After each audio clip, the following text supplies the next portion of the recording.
Yeah, but this is the third time I've tried to work on this conveyor. Sorry, but we're going to need it in about 10 minutes. But once I start, it'll only take me 5 minutes. Can't guarantee that, can you? Well, no, but I mean... Look, what if you run into some other problems? Then what? Look, I got a lot of mail, and this conveyor's going to be running steady for the rest of the tour. Well, I hope it keeps on running, because it just may stop on you.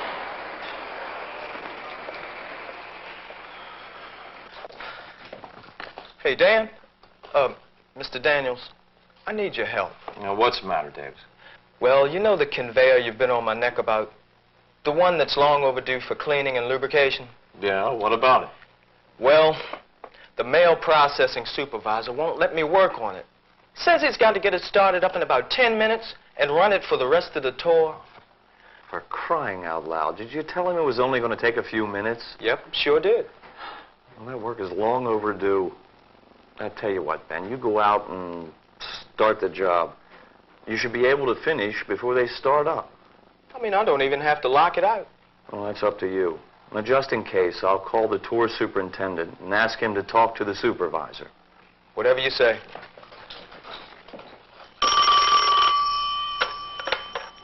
Maintenance, Daniel speaking. Who? Oh, yes, sir, Mr. Cox. Yeah, I've got a copy of that purchase request right here. Yes, sir.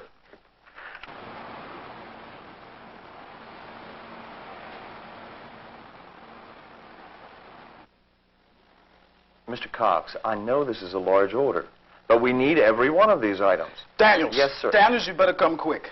Ben Davis got his arm caught on the conveyor. Oh, no. I didn't know he was working on it. I forgot to call the tour superintendent. I told him I was going to use it. If he had to work on it, why didn't he lock it out?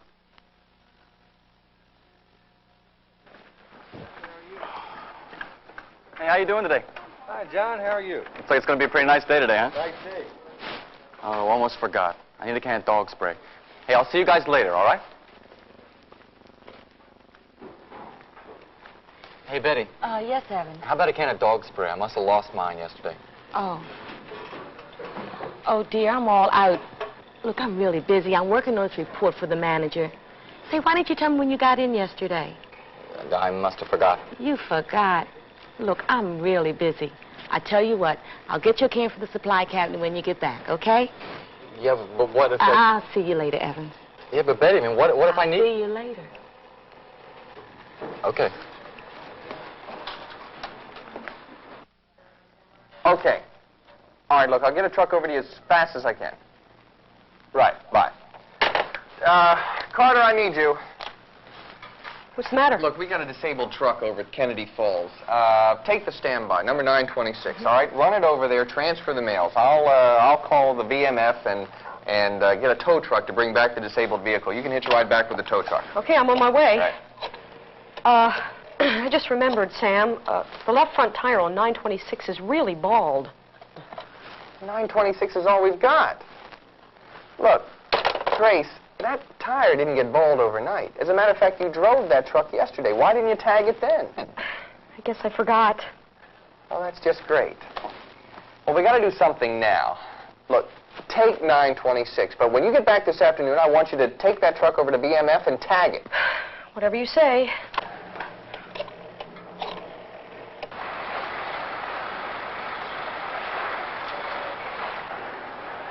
Here comes another one.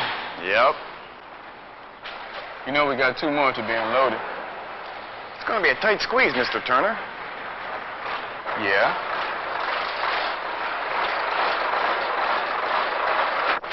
Tommy, get down and give him a hand. What do you mean? Come on, Tommy. Just get down and help guide the truck in.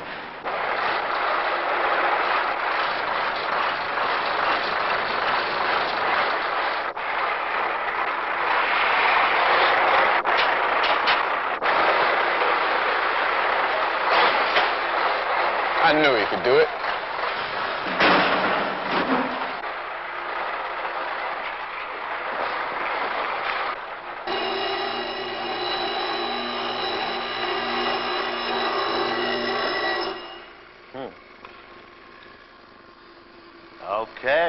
Okay. Looks pretty good. You know something, Gonzalez? We're going to make a maintenance mechanic out of you yet.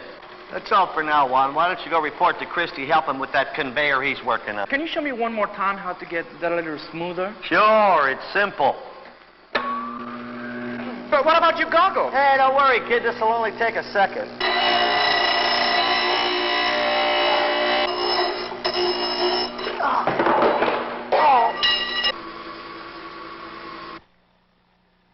Betty, your report seems to cover everything. You've done a good job.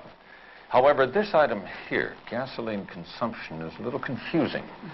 Perhaps if you listed last year's figures, we could get a better feel on how well we're doing. Excuse me. Hello? Yes, this is the postmaster. What? Yes, I'll take care of it right away. Mrs. Johnson, my carrier supervisor, is with me now. I'll send her right over there right away.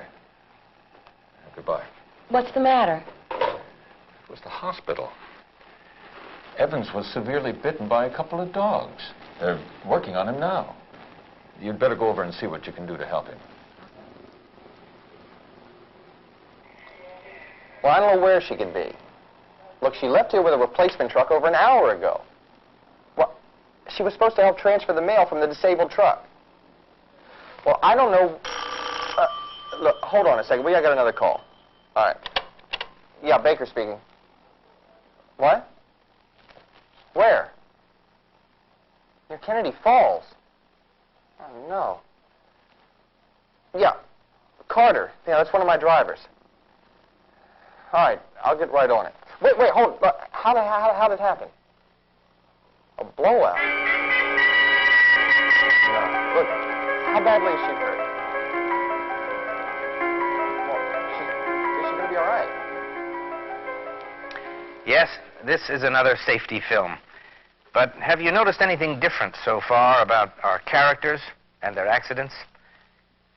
Every accident was influenced by the supervisor. No, all accidents aren't caused by supervisors. Many occur simply because employees do not follow correct safety procedures. But why don't they? Isn't it the supervisor's responsibility to ensure that their employees are trained and know correct safety procedures? Isn't it the supervisor's responsibility to supervise and to inspect their operations, to ensure that the procedures are being followed? And when safety procedures are violated, isn't it the supervisor's responsibility to reprimand the employee and, if necessary, to take disciplinary action? These responsibilities are all part of your job, and they're important. But they shouldn't be done simply because they're part of your job. More importantly, they're the right thing, the human thing to do. You should do them out of a concern for your subordinates, out of caring for their welfare, as well as not wanting to be or feel responsible for anyone's accident. As a postal supervisor, you're supposed to set good examples, especially towards safety. Whatever you do, whatever you say, greatly influences your employees. And supervisors who make exceptions to safety rules, regardless of the reasons, are asking for trouble, directly or indirectly. This is precisely what happened in the scenes you've just viewed. Maintenance supervisor Dan Daniels mistakenly gave the impression to one of his mechanics that lockout was an arbitrary rule. I wouldn't even have to lock it out. Well, that's up to you. Just in case, He intended to call the tour superintendent so he could alert the foreman. But that was irrelevant. Because Dan Daniels didn't insist on lockout, and because Ben Davis didn't think it was important, his right hand will never be the same. Oh, dear, I'm all out. Look, I don't have time right now. I'm working on this report for the manager. Supervisor Hey, Betty Johnson was busy preparing a report for her boss. She wasn't thinking. Look, I'm really busy right now. I tell you what, I'll get you a can from the supply cabinet when you get back, okay? In this case, letter carrier John Evans suffered the consequences. All right. I just remembered, Sam, the left front tire on 926 is really bald. Supervisor Sam Baker was more concerned about a disabled vehicle full of mail than he was about a bald, unsafe tire. And Grace Carter paid the penalty. Here comes another one. You know, we got 2 more to unload. It's going to be a tight squeeze, Mr. Turner. Yeah? Tommy, why don't you get down and give him a hand? What do you mean? Come on, Tommy, just get down and help guide the truck in. Platform Supervisor Ed Turner was careless in giving instructions to Tommy Smith, a young mail handler. Ed's choice of words was very poor, especially when given to an inexperienced employee who did exactly as he was told. Can you show me how to get The cause of the accident to Walt Miller, the maintenance supervisor, was obvious. Don't worry, kid. This will only take a second.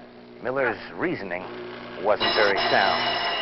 Remember, accidents take but a split second. Our supervisors didn't handle these situations very well, did they? But why didn't they? There's nothing magical about being a good, safety-conscious supervisor. It starts by knowing and then practicing these. The 7 keys to good safety supervision. The first, set a good example. The old saying, action speaks louder than words, is an excellent guide.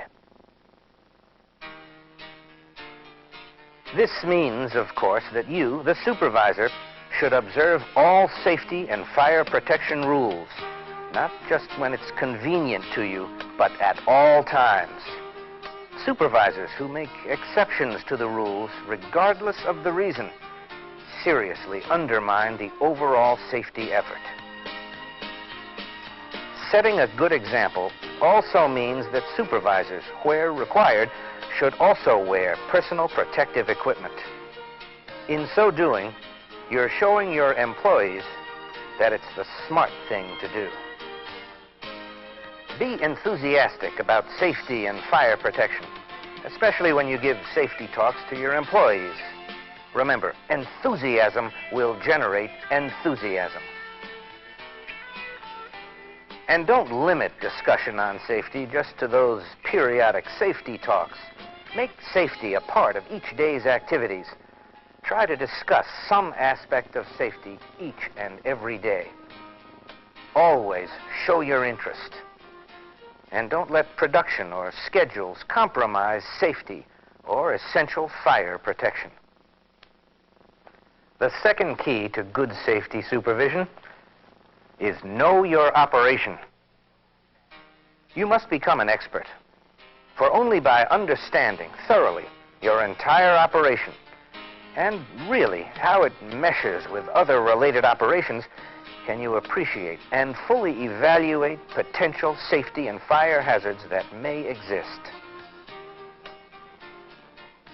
The third key is be alert for unsafe conditions. Every walk through your area should be an impromptu inspection tour, allowing you to correct hazards that might otherwise cause injury. And fourth, inspect often and inspect intelligently. Safe working conditions can be achieved only through detection and elimination of unsafe conditions and unsafe practices. Formal inspections help do this, so cooperate fully with the safety officer at your facility. But even formal inspections are no substitute for a first-hand look by the supervisor. If possible, include 1 or 2 of your employees on your inspection team. It's a good way to show them they have an important part in the safety effort in your area. It also gives you the opportunity to illustrate some of the standards of performance you're seeking. And to be of value, your observation of violations must be translated into effective corrective action. This is our 5th key. Take effective corrective action. Make it clear to your employees that correction of an unsafe practice is not a reprimand in itself, but a step toward improved safety performance. And remember, to be effective, correction must be prompt, This way, details of the incident will be fresh in everyone's mind. You'll also avoid the impression that you're indecisive or procrastinating. Maintain discipline is our sixth key. Disciplinary action may be in order when reasonable levels of performance are not met and there are no extenuating circumstances. But disciplinary action should be as consistent and equitable as possible so that employee resentment is held to a minimum. Remember, the overall object should be improvement of performance. The seventh and final key to good safety supervision is know your employees. Keep in mind that an employee's ability to perform a specific job depends upon training, education, experience, and general capabilities. You must know these characteristics when you plan job assignments, training programs, and performance reviews. Only by so doing can you achieve the safest, most efficient performance. Let's recap. Here are the 7 keys again. 1, set a good example. Remember the old saying, action speaks louder than words. 2, know your operation, and of course, how it relates to others. 3, be alert for unsafe conditions at all times. 4, inspect often and inspect intelligently. The safety officer at your facility will help here. 5, take effective corrective action and do it promptly. 6, maintain discipline consistently and equitably. And 7, know your employees. How differently would our film have started if our supervisors had followed these keys? Betty? Yes, Evan? How about a can of dog spray? I must have lost mine yesterday. No matter how important Betty Oh, Johnson's dear, I'm all out. report was, I'll have to get her the can first out of the obligation was to be sure her carriers were properly equipped. And she could have dealt with John Evans' forgetfulness at another time. Now, the truck hasn't left yet. Well, it's down Sam to Baker the VMS. had another option, too. Look, I'm sorry. It's going to be another 15 to 20 minutes before we can get another truck over to you. Well, our standby has a bad front tire. Oh, sure. Timely delivery of the mail is our primary job, but never at the cost of employee safety.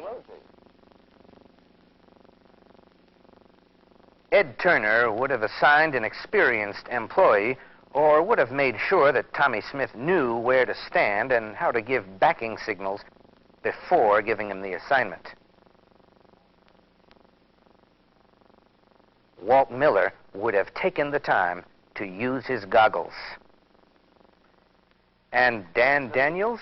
You go out there and Yes, start your job. he would have responded to the You should be able to situation finish differently, before they too. start up. I wouldn't even have to lock it out. No way, Ben. You lock out that conveyor before you start. No shortcuts, understand? Yes, sir, Mr. Daniels. Remember, accidents can be prevented, and safety is your responsibility.